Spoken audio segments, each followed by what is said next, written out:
Hello, I'm Anthony David Hobbs, and this is my review of Star Trek Beyond. Now, normally, of course, my reviews are of movies that I've seen a number of times. This one, however, is a movie I've only seen once. I only saw it a couple of days ago in the cinema, and I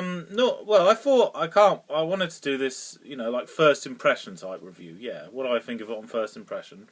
And of course, Star Trek is 50 years old. Yeah. So I thought, it can't wait any longer. It's got to be now, yeah.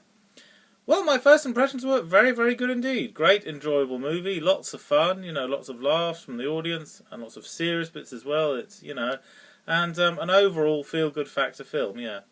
And magazine I bought on the same day, yeah, with Star Trek Beyond on the front cover there. It's a pretty good picture there, yeah. And, it's basically...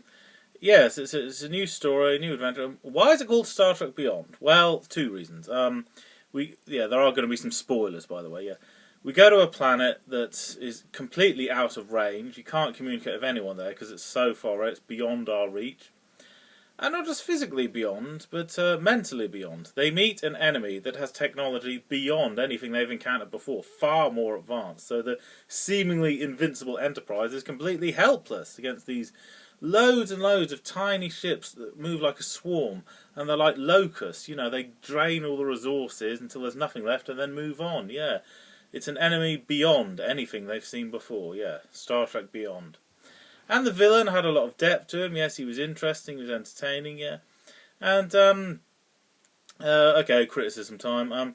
They meet a savage on the planet where they're stranded on called J-Law, which sounds too similar to Jailer. Yeah, so, come on with a better name than that.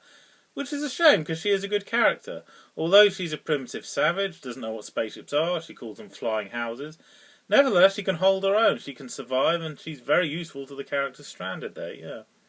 And, okay, what other things wrong with it? Well, Mr. Scott, who's Scottish, says leather instead of lever. Now that's wrong, because if you're Scottish, you pronounce it lever, yeah. And, okay, tribute time. Oh, no, wait, no, there's another, before the tribute time. Another thing wrong with it, a little blooper if you like, is they're on the planet they find the USS Franklin, a very old spaceship from the 2160s. And it was significant in the history of the Federation because it was the first starship to go as fast as Warp 4 in the 2160s. But according to the TV show Star Trek Enterprise, in the 2150s, they had a spaceship that could already do Warp 5. So, a bit of a blooper there, yeah. Okay, tribute time. There's a tribute, yes, of course, to Star Trek 3. The most obvious one being is the Enterprise is destroyed, like in Star Trek 3. And also, when Captain Kirk says, "Here's to absent friends," waving his glass, yeah, because they've lost members of the crew. Yes, here's to absent friends, and he says that in Star Trek 3 as well. And another tribute, the saucer section can detach from like the neck bit, like in Star Trek Generations, yeah. And a tribute to Battlestar Galactica. I don't know if it was intentional or not, but yes, there is effectively a tribute to that. When it's going through the space station, the Enterprise zooms really fast through a metal tunnel out into space. And that reminded me of a Colonial Viper being catapulted through a tunnel going out of Battlestar. Launch when ready. Yeah, that's what that reminded me of, yeah. And the space station, I thought it was Space Dock. It's not called Space Dock. It's shaped like a planet. And it's called Yorktown or Yortown or something like that. It's not called Space Dock. Spaceships do dock there, but it's not called that, no, yeah. Oh, and in a way, yes, a bit of a tribute to Star Trek Nemesis, if you like. Because, yeah, I said it myself, Star Trek Nemesis, the idea was good, it's just the way it was executed was really bad, yeah. Where in this one we have, the big twist is the villain, the evil alien creature thing, used to be a goodie, used to be a really good man. But because of being long-suffering, isolation on that planet, and he feels like he's been abandoned by the Federation, he wants revenge on them, yeah. Yeah, it's like the nature versus nurture thing. Yeah, a good man turned into a horrible man.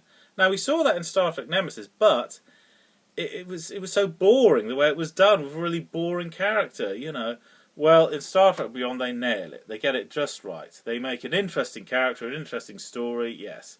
So it's not enough that you have a good idea for a story, it's got to be executed really well, yeah. And there's a lot of comedy bits, yes. Dr. McCoy and Spock are like a comedy duo, lots of laughs from them. And a lot of sad, moving bits, you know, like Captain Kirk is, on his birthday, he's very, very sad, because his birthday is the same day his father died. So he and McCoy have a drink each, and they pour another drink that nobody drinks, as a mark of respect to his dead father. So it's like, he wishes he was still with us, yeah. And poor Spock finds out Ambassador Spock has died, so that's him, old Spock. So the young Mr. Spock realises, well, I now know precisely when and how old I'm going to be when I die. So, oh, that's horrible. Yes, the theme of death comes up a lot in it, yeah. And the big villain has found a way to prolong long life, live much longer than he's supposed to, yeah. But at a terrible price. He drains the life out of other people to prolong his life. Well, no, that's wrong. Humanity always strives to make people live longer, but not like that, no. If you sacrifice your life to save others, that's good. If you sacrifice other people's lives for your own life, no, that's cowardly and dishonourable, yeah. So yes, the theme of death comes up a lot. And, oh yeah, the big villain, not called Krull, called Kral. His baddies, I think they're called the Bees, or the Beads, or the Beaks. I'm not sure, some strange word, some word that sounds like bees, yeah. And, but in spite of a few little nitpicks, I think overall Star Trek Beyond a very enjoyable movie. Yes, lots of fun, and they meet their match. You know, they find an enemy. You know, and things are at their worst. They're stranded. They can't send a signal home. Yeah, so you're really rooting for them. Yeah, yeah. In other words, Star Trek Beyond was really good, and good. I was hoping it would be really good because it's the 50th anniversary. Yeah. Well, it does a great job celebrating the 50th anniversary. So happy birthday, Star Trek. Live long and prosper. Thank you for watching. I'm Anthony Hobbs, and I'm never bored.